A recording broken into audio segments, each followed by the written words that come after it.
Dados do IBGE apontam que 10 anos depois da promulgação da PEC das domésticas, o número de trabalhadores sem carteira assinada subiu cerca de 20% aqui em Goiás. Mas por que essa proposta não conseguiu diminuir a informalidade? O que o trabalhador perde ao não ser registrado? Aposentadoria, direitos. E para entender melhor essa realidade, eu recebo aqui no estúdio a advogada trabalhista Yasmin Caetano. Bom dia, Yasmin. Obrigado pela presença aqui no Jornal Brasil Central. Bom dia, eu que agradeço o convite. Yasmin, então eu queria começar justamente perguntando, reforçando essa pergunta que eu acabei de fazer. Por que a PEC, conhecida PEC das domésticas, aí promulgada há 10 anos atrás, como eu falei, não conseguiu acabar com essa informalidade, Yasmin? Por que muitos trabalhadores têm preferido contratar a diarista, porque aí você não tem realmente aquele vínculo empregatício? Conta pra gente, No primeiro momento nós esperávamos que fosse um avanço, para consolidar os direitos das domésticas, mas parece que os números aí apontam outro caminho, Yasmin? Sim, bom, com a PEC, e posteriormente com a Lei Complementar de 2015, que veio para regulamentar a emenda constitucional que aconteceu lá em 2013, nós tivemos de fato um avanço legal, mas nem sempre a realidade, o dia a dia, a prática caminha juntamente com a lei, Os motivos pelo qual a implementação da lei não aconteceu de forma efetiva são diversos, mas dentre eles a gente pode dizer a dificuldade da fiscalização, Faz muitos anos que nós não temos aí concurso para auditor fiscal do Ministério Público do Trabalho, por exemplo, e há também aquela dificuldade do auditor adentrar nas casas, nas residências, para poder fazer essa fiscalização. Então, a fiscalização realmente é um ponto muito fraco dessa lei. Ela não acontece da mesma forma como ela acontece em empresas, por exemplo. A liberalidade do auditor fiscal de promover essa fiscalização não é a mesma quando se trata de residências.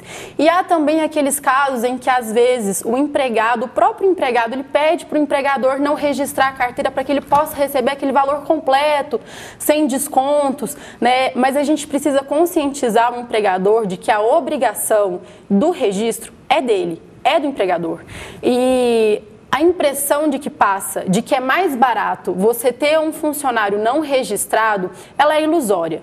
Porque, posteriormente, se aquele empregador venha responder uma reclamação trabalhista ou uma multa, por exemplo, do MPT, ele vai ter que pagar ali todos aqueles recolhimentos de INSS de uma vez, cumulados com multa, e vai sair muito mais caro para ele, e também é muito pior para o empregado, que vai estar perdendo ali o seu direito ao auxílio-desemprego, seguro-desemprego, horas extras, controle de jornada, dentre vários outros benefícios. Yasmin, e por falar em benefícios, quando, por exemplo, o empregador assina a carteira dessa empregada doméstica, quais são os direitos que ela passa a ter? Os mesmos direitos de que qualquer outro trabalhador? Porque muitas vezes o empregador fica com esse medo, Na verdade, é um trabalhador como qualquer outro, Sim, claro. A regulamentação do trabalho doméstico, ela vem muito tarde, Isso é um resquício que a gente tem desse período de escravidão longo que o Brasil viveu. E você pensar que a lei que regulamentou realmente o trabalho doméstico veio só em 2015, beira o absurdo. O trabalho doméstico, ele deve ser reconhecido e equiparado ao trabalhador rural e o trabalhador urbano, porque ele é um empregado como qualquer outro. E os benefícios, o principal nesse tipo de trabalho, que é uma questão que a gente vê muito em medidas de fiscalização do MPT, é justamente o controle de jornada.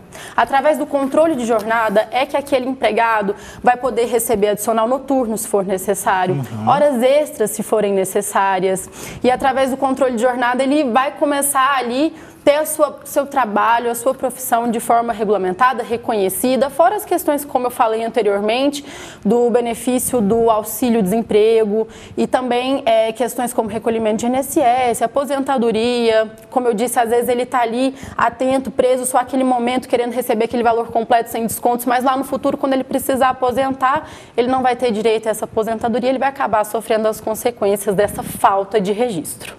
Bom, eu queria saber então, já que você entrou nesse sentido, como é que é possível fazer, por exemplo, a trabalhadora doméstica que não tem a carteira assinada, Quantos dias, por exemplo, ela poderia frequentar aquela casa? Porque a gente está falando também aí dessa questão da diarista, que é um dia, ok, mas quando é que isso pode virar um vínculo empregatício, por exemplo? Quantas vezes por semana eu posso ir sem precisar ter esse vínculo e ter que assinar a carteira? Perfeito. Olha, essa é uma questão que também só foi regulamentada e uniformizada em 2015 com a lei complementar, porque antes disso, A jurisprudência, com jurisprudência eu digo o entendimento, as decisões do judiciário, elas não eram uniformes quanto a essa questão de dias trabalhados na semana. E a lei complementar, ela vem para uniformizar essa questão e estabelecer que a diarista sem vínculo é aquela que trabalha até 2 dias por semana. A partir de 3 dias por semana já há necessidade do registro, do vínculo, com todas as consequências e benefícios que ele vai gerar. Doutora Yasmin, eu tenho ouvido de muitas diaristas dizer que preferem mesmo continuar como diaristas, não querem trabalhar como domésticas, aquela coisa fixa de ir todos os dias. Não sei se de repente é porque elas não querem mesmo esse vínculo mesmo de estar ali com aquele mesmo trabalhador, com aquele mesmo empregador, mas ela acaba de repente perdendo com isso, não querer, de fato ter uma carteira assinada. Quais os efeitos disso para ela, por exemplo, a longo prazo? Bom, isso vai depender dos objetivos e das necessidades de cada um. Nós temos aí em qualquer área de trabalho no mundo, nós temos trabalhadores autônomos, trabalhadores CLTs, e cada um opta pelo caminho que mais lhe atende. A diarista, ela não vai ter o vínculo trabalhista, ela não vai ter essa segurança tão bem estabelecida, mas às vezes ela consegue fazer um rendimento mensal maior, porque ela consegue cobrar um valor pela diária mais alto, e ela justamente não vai ter essa necessidade do controle de jornada, então ela sente mais liberdade para exercer uma função ou outra, ter 2 empregos, fazer 2 trabalhos, principalmente mulheres que têm filhos, e não têm auxílio em casa para poder manter esses filhos. Então, às vezes, elas optam, por serem diaristas, por serem trabalhadoras autônomas, para poder ter justamente essa liberdade de horário, de renda.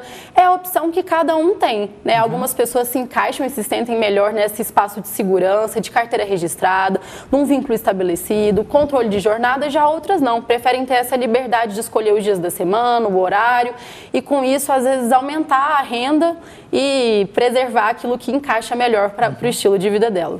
Agora, você diarista que está nos assistindo, presta atenção que essa pergunta é muito importante, eu tenho certeza que para você.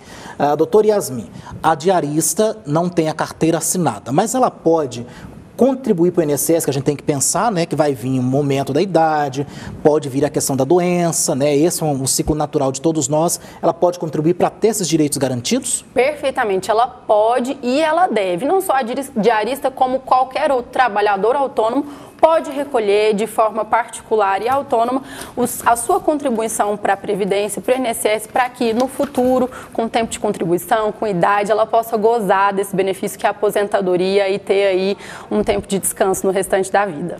Tá certo. Queríamos então mais uma vez agradecer a presença aqui da advogada trabalhista Yasmin Caetano. Mais uma vez, obrigado pela participação aqui no Jornal Brasil Central. Eu que agradeço, é um prazer. Tá certo.